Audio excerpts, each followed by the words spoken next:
Reginald Samuel Thorn was born in Kavanagh, South Australia. He grew up in Broken Hill, where he later became a school teacher and principal. After hearing the news of Gallipoli, he joined the 10th Battalion, 7th Brigade of the Australian Imperial Forces on the 31st of August 1915, and he departed for overseas in January 1916, where he travelled to the Western Front. On the 23rd of July 1916 at 12:30 a.m, near the French village of Pozières, the Australian Imperial Force commenced one of its fiercest engagements of the First World War. The Battle of Pozières had 23,000 casualties over a few weeks, as many casualties as was suffered over 8 months on Gallipoli. On the second day of the battle, Corporal Reg Thorn was tasked with guiding Major Shaw about the trenches at Pozières. He left the group to deal with a sniper who was worrying them, and he was killed. Reg was 27 years of age, a promising life ahead of him. We could leave the story there as another sad casualty of the Western Front.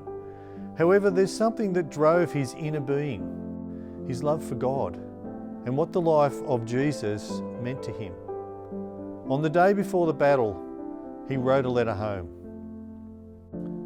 We're on the eve of a very great battle, and no man of us knows whether or not he may be in this world this time tomorrow. This may therefore be my last and final farewell here. I know that God will support you whatever befalls.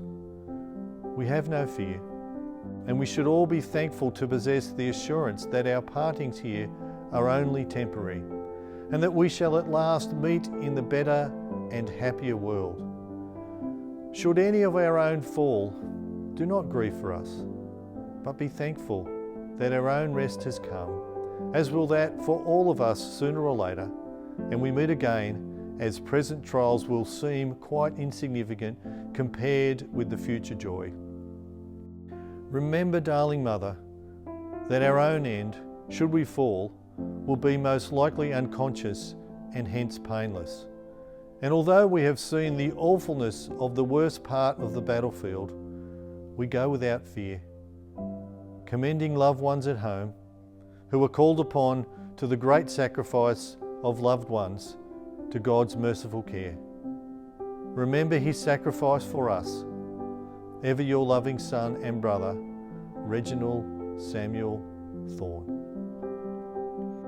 Death is something we all face, and the Christian message is that death is not the end of the story. It's a powerful comfort to the jolting finality of standing next to a grave. The grave is not the last word in what it means to be human. Christians like Reg Thorn believe that we can live without suffering and death with Jesus for all eternity. On Anzac Day, as we remember those who have fallen in war and those affected by their service to this nation, we also reflect on the sacrifice of Jesus for humanity, of his great love to lay down his life for us so that we might spend eternity with him.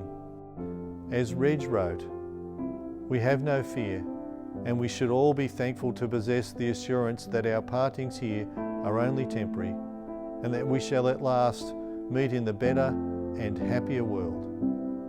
Amen.